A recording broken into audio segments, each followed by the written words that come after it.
And now, here's your host of Shaping Success, Wes Tankersley.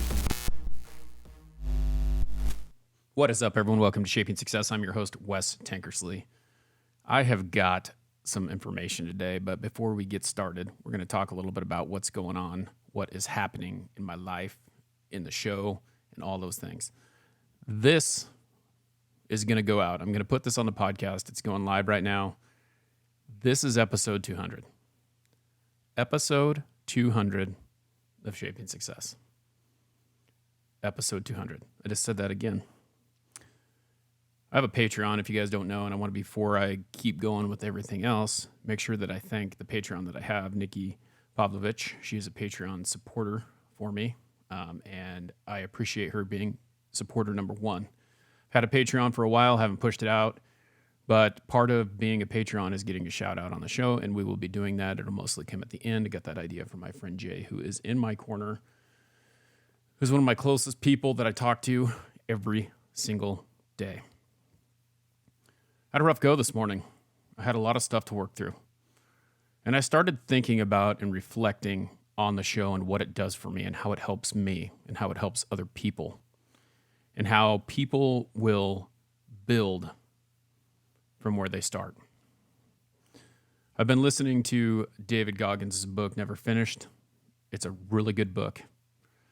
You Can't Hurt Me. I listened to it before. A very good book. I listen to books while I drive around and while I do my work, and it is what inspires me and what keeps me pushing forward every single day. And there's a lot of lessons learned in this freaking book, and it's amazing what one person can do with their body, what one person can do once they figure out their mind. You know, this podcast, like I said, it's episode 200. This has been going on for 3 years now. It started out as something for me to kind of build a little bit of business in the window covering business that I work in. I thought, I'm going to help people. I'm going to interview them because I always thought people were interesting and try and get to know them and try to get to understand them a little bit more. And maybe I'll glean some information and maybe I'll earn some clients and maybe I'll earn some respect and trust. I was reminded this weekend from my friend Jay that the show is called Shaping Success, but you guys don't follow Shaping Success. You follow Wes Tankersley. You follow me for who I am. And over the last 2 years, 3 years, I've done interviews and some solo stuff and a bunch of different things. But it seems as though the things that I am most proud of is when people get to listen to me talk. And with an interview, a friend of mine told me, it's kind of an easy way out because you don't have to talk. You don't have to show people who you are.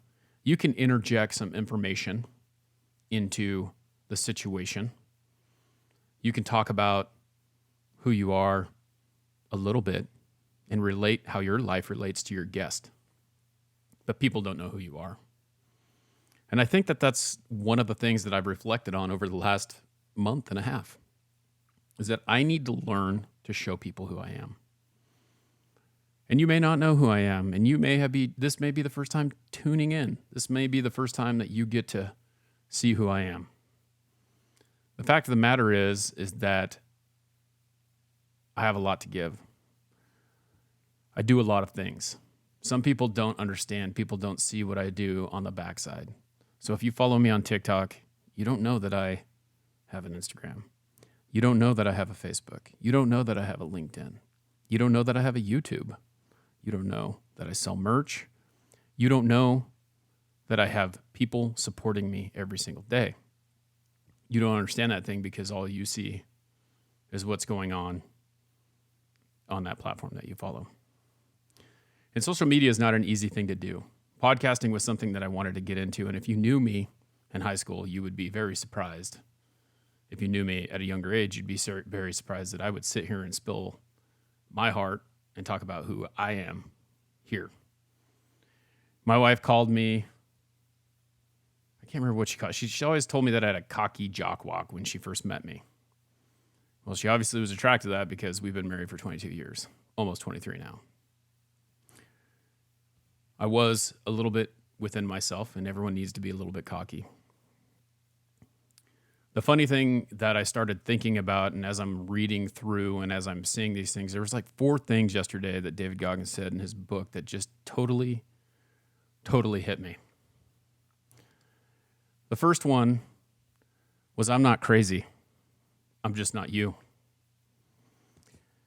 The fact of the matter is that a lot of people will look from the outside and they will see you and they'll see who you are and they will think that either you're crazy, you're never going to make it, you're not going to do it. No one will be there for you. They're afraid to take those steps that you are. They're afraid to push themselves beyond the breaking point. I'm very guilty of this. And I've thought about this over and over again. About 131 days ago, for those of you who have followed along, I started exercising again. And I kind of half-heartedly did it. I just started doing it. Like I rearranged my schedule. I started riding my bike, and I kind of got lost in this 30-minute jump on my bike, spin it out, and go.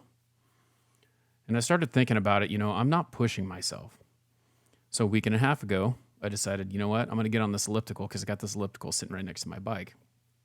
I had my knee replaced a year ago, and I made these excuses of why I can't do that, because it hurts too much, because it bothers me too much, because there are things that make me just not do it.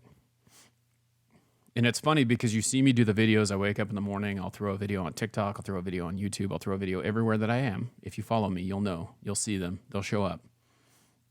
And you'll know that I am exercising. But what you don't see is the moment, is my bedroom, I'm pointing at my bedroom, it's right over here if you're watching. The moment that I am awake, my eyes open up, I tell myself 5 times I don't need to do it today. I don't want to get up. I'm too tired. I'm going to take a break. But then I think in the back of my mind, this is the hardest thing that I probably have to do today. The hardest thing. And if I cannot get up and do this, how can I get through the rest of the day? It's damn near impossible. So I walk over to the closet, I get my socks, I head down, I put my shoes on, and I get on that damn elliptical. The elliptical I say now because I've been doing that for a week and a half. And I sat there and I told myself, this is too hard, this is a lot of work, there's a lot to this.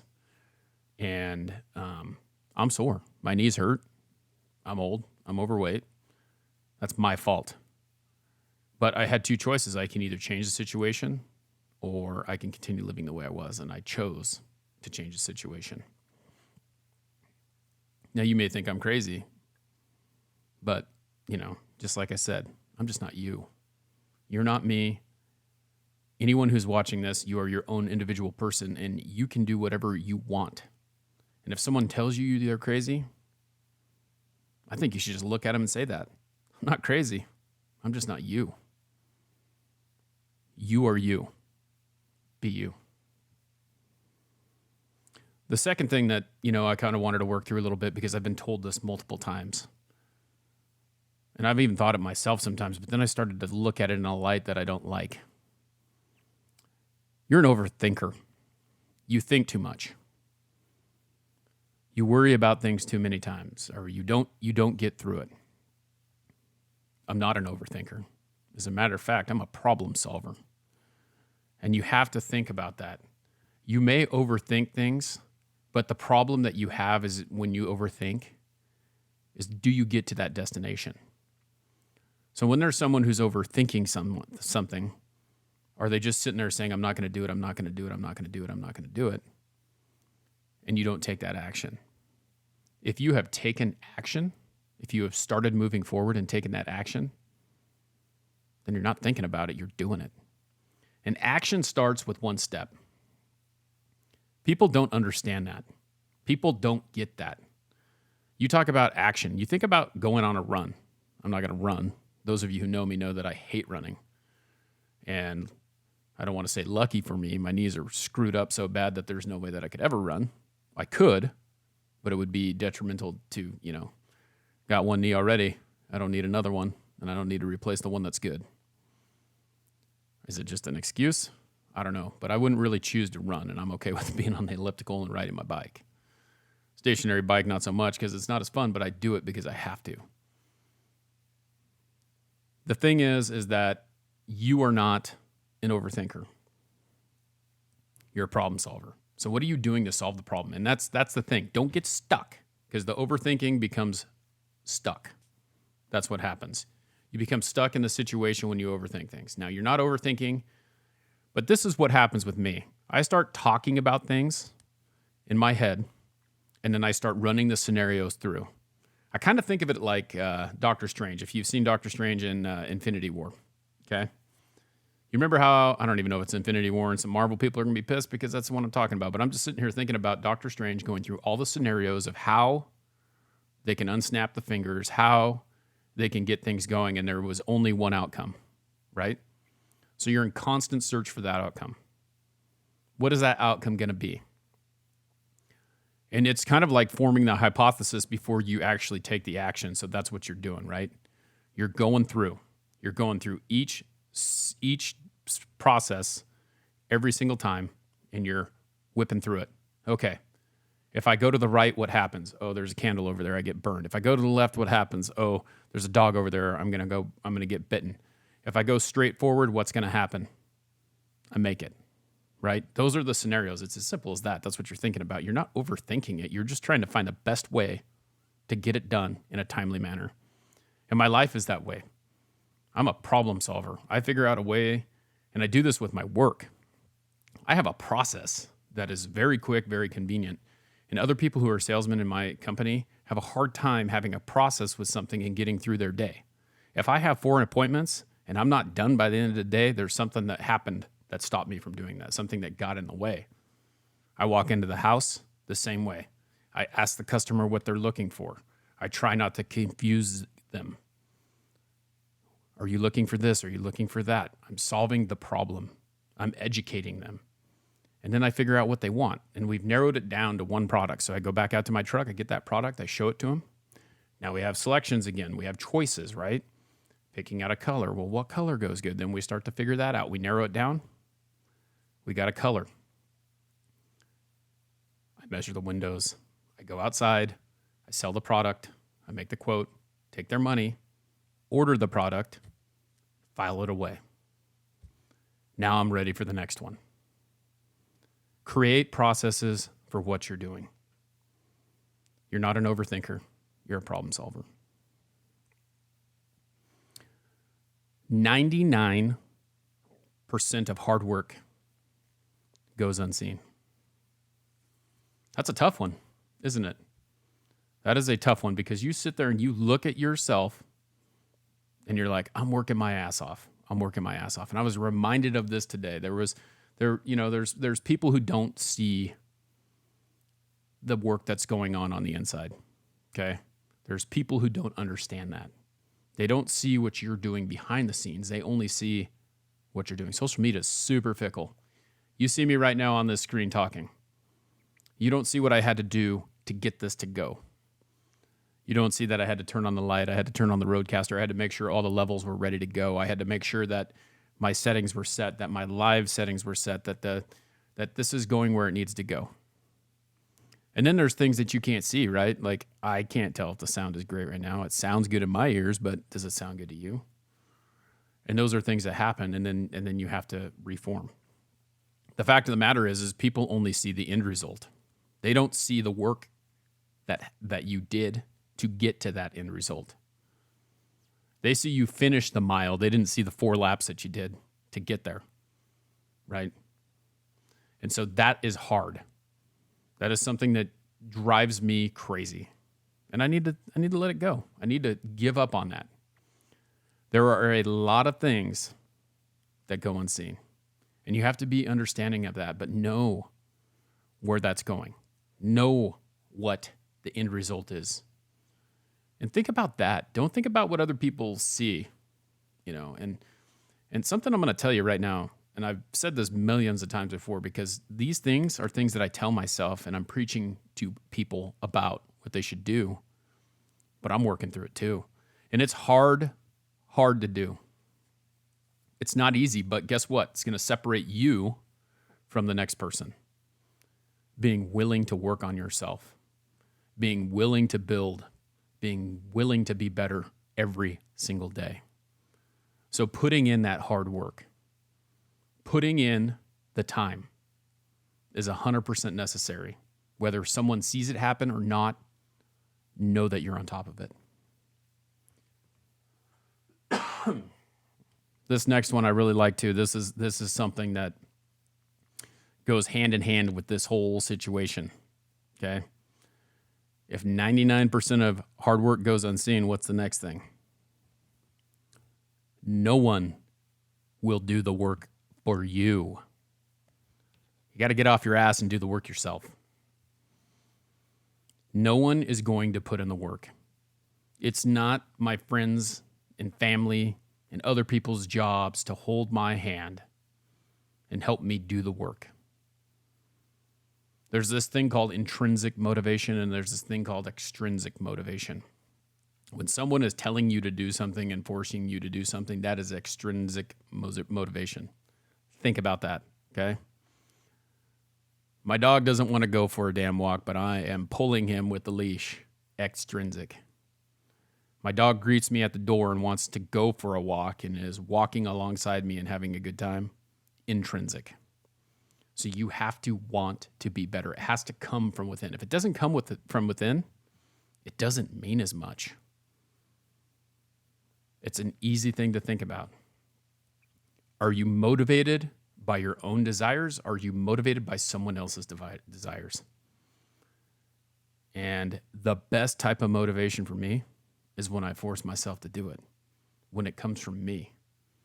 I'm overweight. I want to lose some weight. I'm going to do it. I'm not overweight, or someone else tells me, hey, you're fat.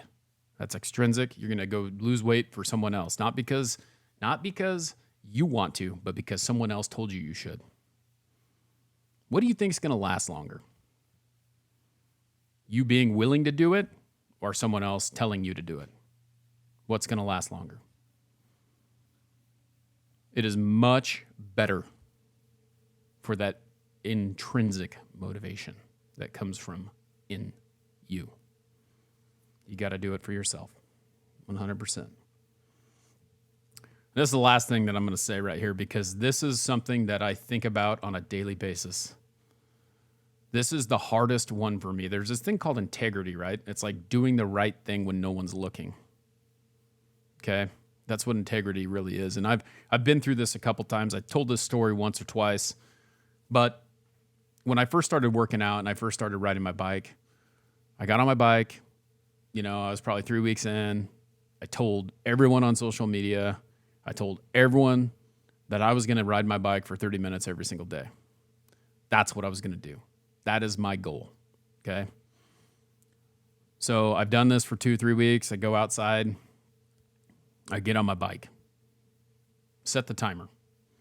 My alarm clock goes off at 4:30 every morning, whether I get up before it or it wakes me up.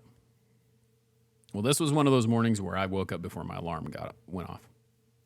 I sat in bed, tried to talk myself out of getting out of bed, tried to talk myself out of exercising, but I was going to do it because I told everyone I was going to do it, and I want to do it. But there's still that little voice inside your head that says, don't do it, right? So I go jump on my bike, and I start spinning it out. Spin, right? I got up about 4:11, okay? At 4:30, my alarm goes off. Well, the alarm is the same sound that my timer is. My timer tells me to stop. My timer tells me I hit 30 minutes. I try not to look at it because I could sit there and I could stare at things. I'm almost there. And I don't want to see that. I want to know how far I went after the 30 minutes. I don't want to know before. And one of the things I do on the elliptical now is I just watch how long it takes me to do each mile, because I know I'm going to do 4. But anyway, the alarm goes off. I get off my bike. I walk into the house, start making my coffee, because that's the next thing. That's the next step in my process, my morning routine. Start boiling the water, get ready to pour it into the French press, and I find out my alarm's going off again. And I'm like, what the hell? I look down. It was the timer. The timer went off. Okay? Timer's off. Shit. I didn't ride my bike for 30 minutes. What are the thoughts that go through your head, right? Here's the thoughts that are going through my head. It's all right. I'll do 30 tomorrow. I can't, it'll be fine. I'll do 45 tomorrow. And my head goes, no, you won't. And this is the problem with integrity. It's like integrity won't let you stop. It won't let you finish when you're not finished, right? I turned the coffee off. I turned around and I went back outside and I got back on that bike and I finished the 30 minutes because I could not live with myself if I did not. I'm not crazy. I'm just not you. But I could not live with myself if I didn't do that. And a lot of people would say, oh, you're crazy. You could do it tomorrow. That's not me. And I'm not you. I'm me. So remember that. I could have got off that bike. No one would have known. No one would have said anything. But if I didn't do it, I didn't do it. And I couldn't live with myself. So that's all there is to it. No one will do the work for you. Remember that. No one will do the work for you.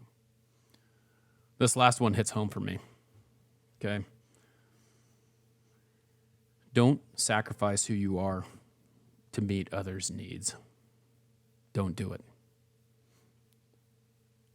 Don't sacrifice who you are to meet others' needs. Now, there's people from the outside looking in that can tell you that what you're doing is wrong, that can tell you that you're not doing the right thing, that can have all kinds of suggestions and no idea how to take action. And when you are taking the action that you need to take in order to meet the needs that you are trying to meet, don't sacrifice that. If you know in your heart that what you are doing is correct, then have tunnel vision. Do not let other people make those decisions for you. Do not let other people direct you off of your path. Just like we're talking about. I can go to the right, there's a hot candle. I can go to the left, there's a dog that's going to bite me, and there is that path that I know I need to stay on. A funny story about that. Okay? There's a logo right there behind me. Sorry, I got kind of quiet. If you're watching this, you can see it. That's my logo. You know, you can see it in the beginning of the show. You can see it on the merchandise that I sell. You can see it on stickers. You can see it anywhere. Shaping success means something to me, okay? If you look at it, the logo, it's like a Superman shield, but it's also like a home plate because I was a big diehard Superman fan. I still am. Sad to see Henry Cavill not be Superman anymore. I think that's ridiculous, James Gunn. You're making a huge mistake. But that's beside the point. It also looks like a home plate to me because baseball meant so much to me growing up. It taught me so many things. And you know what? I was a terrible baseball player. As a matter of fact, if you haven't read the blog yet, this is going to be in the blog soon. I quit Little League. I was 10 years old. I was on the Little League team. The coach was terrible. I wasn't well-adjusted. I'm a 10-year-old. I'm not like I am now because I would be a completely different player. But I was 10 years old, and I felt like I wasn't getting playing time. I felt like it wasn't fair. I felt like a lot of things, and then I didn't play baseball again until I was 12 or 13 years old. One person can ruin that experience for you, and this coach had ruined that experience for me. But when I got back there, when I ended up back playing baseball again, my dad's like, "You want to play this year?" And I was like, "Yeah, let's give it a whirl." I was an 11-year-old on the minor leagues, which at that point I should have been in the major leagues. I should have been in the big Little League. And I needed a little extra help because I didn't play. And I came back, and I was pretty good. I was actually, I was one of the best minor league players. That's not saying much. And the next year I was in the majors, and I was pretty good. Not as good as everyone else, but the game of baseball teaches you so much. And we talked about this. I think I talked about this. AJ's in the chat room right now, and we talked about life throwing you curveballs because we get these curveballs all the time, right? And this is an easy lesson for baseball, right? A fastball comes at you and you're swinging as hard as you can. You know, you think about a pitcher throwing a fastball as hard as they can. Now, a fastball is usually straight and they're trying to get it across the plate. So a good fastball is going right across the plate. It's going so fast that you swing so hard that you can't hit it. But it is an easy pitch to hit. Okay? They throw something off speed, like a curveball. And those of you who know baseball, you know, you get a curveball and it makes a big loop and it comes in a lot slower than a fastball, but it has a good pitcher will throw the fastball, you know, across the plate, or a curveball across the plate, and have the same arm action that they have with fastball, but the ball comes a lot slower and then it kind of makes a curve, right? So it drops down. So you have to make an adjustment. And that adjustment is like when a fastball's coming, you're swinging as hard as you can, right? When a curveball comes, you have to be patient. You have to sit back and let the ball arrive so that you can hit it, right? So essentially you're making your swing late, which if you're a right-handed hitter and you're hitting a fastball, you're a pull hitter, it's going to go to the left. But if you're sitting back and you're waiting for it to get there, your swing is a little bit later and it's going to go to the right. You hit the opposite field. It's called making adjustment. Most MLB players don't make adjustments anymore. They just try and hit their best pitch and don't care about anything else because they want to hit it out of the park. But you have to make that adjustment with a curveball to hit it. You have to sit back. You have to let it travel. With a fastball, you don't. One more thing I'd leave you with is if you think about this. Baseball is a game of failure, right? We have a hard time with failure. We have a hard time deciding that we can fail and continue to push forward. So you walk up to the plate and you strike out.